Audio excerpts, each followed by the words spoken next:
Sarada, finally ni-reveal na ang Mangekyo Sharingan at ginamit ang Kamui. Konohamaru pinalagan si Matsuri at Yodo patay na. Ilan nga lang yan sa mga exciting na pangyayari dito sa chapter 20 ng Boruto 2 Blue Vortex. Sabay-sabay nating basahin to guys. Pero bago yan, pakipindot nga muna saglit ng like at para sa mga naghahanap nga ng website or app na kung saan pwedeng manood ng anime, subukan nyo nga tong Usine. Kompleto nga dito guys, lahat ng gusto nyong panoorin ay andito na. Para i-download nga ito guys, pindutin nyo lang yung nakalagay dyan sa pinned comment sa ibaba. Then once na ma-redirect nga kayo sa ating link tree, then pindutin nyo naman tong link na makikita nyo dito. Then pwede nyo na nga siyang ma-install. So simulan na nga natin to guys. Because of Love, ang title ng chapter 20. Konohamaru nga ang chapter cover. Sa unang panel nga ay makita nga natin dito na lalamunin na nga ng buo ni Matsuri itong si Konohamaru. Babaliin nga raw ni Matsuri itong leeg ni Konohamaru. Pero dito nga ay desperadong naalala ni Konohamaru yung advice ni Shikamaru na pilitin nga raw na makipagkaibigan at utuin ang mga Shinju. Kaya dito nga ay sinubukan nga ni Konohamaru na makipag-usap at sabihin ng mga bagay na maaaring makapagbago ng isip ni Matsuri. Kung papaslangin nga raw ni Matsuri si Konohamaru, never na nga daw niya uling makakausap pa si Konohamaru na gusto at mahal nga niya. Pero sinabi nga ni Matsuri dito na yung nararamdaman nga raw niya towards kay Konohamaru ay mapanganib o dangerous nga daw. Dahil nababaliw nga raw siya kapag naiisip at nakakausap nga itong si Konohamaru at maaaring maging threat nga daw ito sa kanyang survival.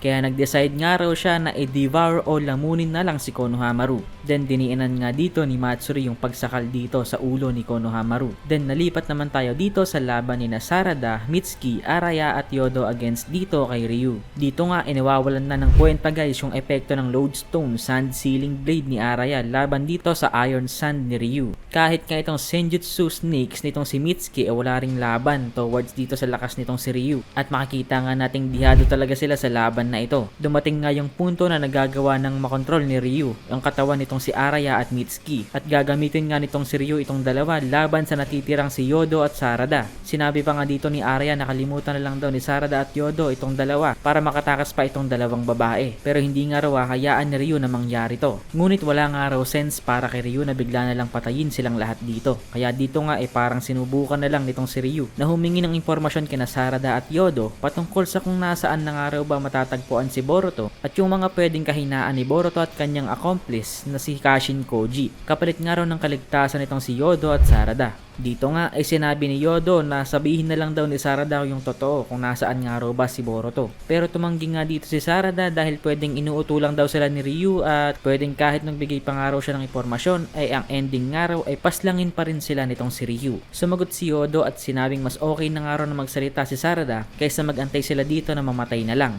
At sumagot nga ulit si Sarada at sinabing pasensya na dahil hindi nga raw niya magagawang ilaglag ang isang tunay na kaibigan para lang iligtas yung kanyang sarili. Bukod dyan, wala naman daw siyang intel or info na maibabahagi in the first place dahil wala naman siyang nalalaman patungkol kay Boruto. Dito nga rin niya naalala yung binanggit ni Sumire na yung dahilan nga kung bakit sa 3 taong time skip namuhay sila ng payapa sa loob ng Konoha ay dahil sa wala silang alam na info o komunikasyon towards kay Boruto. Na dahilan nga kung bakit walang rason yung mga kalaban ni Boruto upang gamitin nga sina Sarada at Sumire bilang mga hostage o bilang sponge para kunin yung mga impormasyon na mayroon sila. Then dito nga ay nagsalita si Yodo at sinabing mukhang naiintindihan na nga raw niya itong si Sarada o yung nararamdaman nga ni Sarada towards kay Boruto na dahilan niya kung bakit hindi niya kayang ilaglag si Boruto kahit nasa panganib na sila. Dahil ganito nga rin daw kasi yung same feeling na nararamdaman ni Yodo towards kay Shinki. Kaya dito nga ay nagsalita si Yodo at sinabing wala nga raw silang info tungkol kay Boruto towards dito kay Ryu. At dito nga siya nga ay nag-volunteer at sinabing tutulungan na lang daw niya si Ryu na hanapin si Boruto dahil meron nga daw siyang asset sa pamamagitan ng kanyang pagiging sensory ninja at kanyang detecting abilities na magiging useful at malaking tulong nga para dito kay Ryu upang mahanap nga si Boruto. Dito nga ay mukhang napaisip nga si Ryu sa offer na to ni Yodo. Matapos nga yan ay bumalik nga tayo dito kay Konohamaru na kung saan nasa matindi at mapanganib ng sitwasyon. Kahit buo na nga sana yung resolve o loob ni Matsuri na paslangin at lamunin nga itong si Konohamaru ay nagulat nga siya dahil may bigla na lang likido na tumulong mula sa kanyang mga mata. Sumigaw nga dito si Konohamaru. Binanggit nga niya yung pangalan ni Matsuri.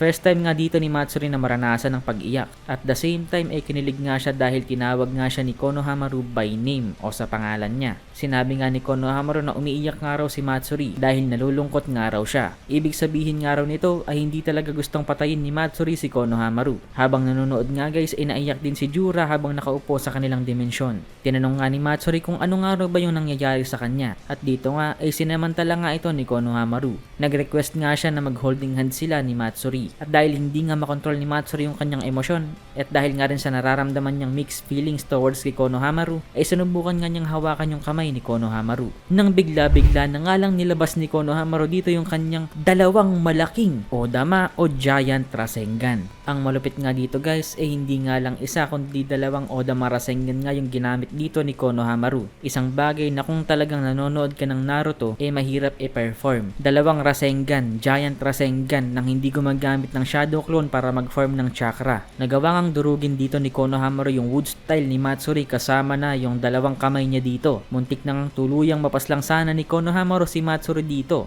Pero nung nabanggit nga ni Matsuri ang katagang Konohamaru-chan, nag-hesitate nga si Konohamaru dito dahil naalala nga niya si Mouigi at mukhang medyo naawa nga siya dito kay Matsuri. Dito nga dinescribe ni Jura yung pangyayari.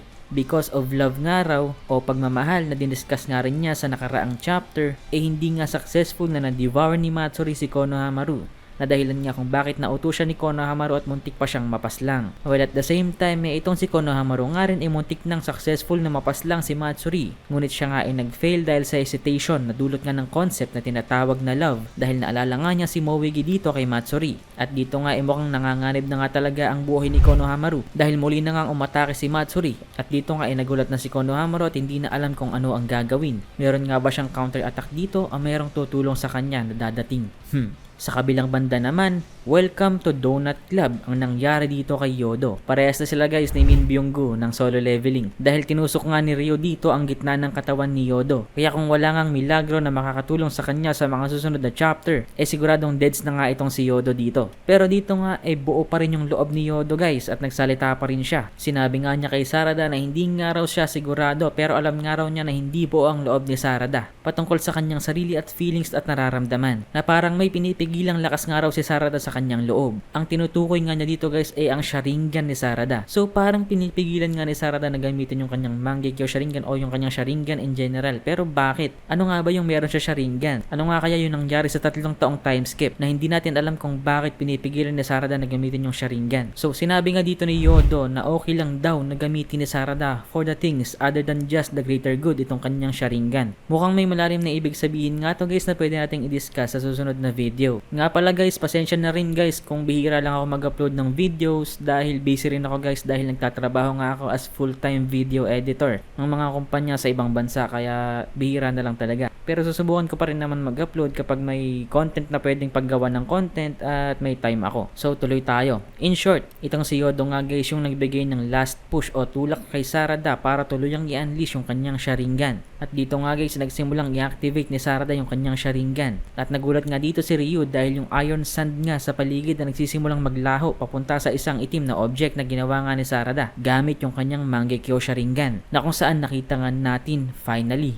after time skip. Ito nga kasi guys yung first time na nasaksihan natin itong Mangekyo Sharingan ni Sarada after 3-year time skip at first time na makita yung isa sa mga ability nito. Maaaring ang maisip natin guys na ito nga ay Kamui dahil katulad nga ng technique na ginagamit noon ni Obito at Kakashi na mag-absorb ng objects papunta sa kabilang dimensyon, ito rin yung nakita nating similarity dito sa nakita natin sa chapter 20. Pero para sa akin nga hindi ito Kamui. I-explain ko na lang yan guys sa mga susunod na video kung bakit. Pero sa ngayon nga ay hanggang dito na lang muna tayo. Dahil dito na nga nagtatapos ang chapter 20 ng Boruto 2 Blue Vortex. Nagulat nga dito si Mitsuki dahil nakita nga niya yung pattern ni Sarada, ang Mangekyo Sharingan. Comment down your thoughts and also leave a like and kita-kits tayo sa susunod na video. Peace!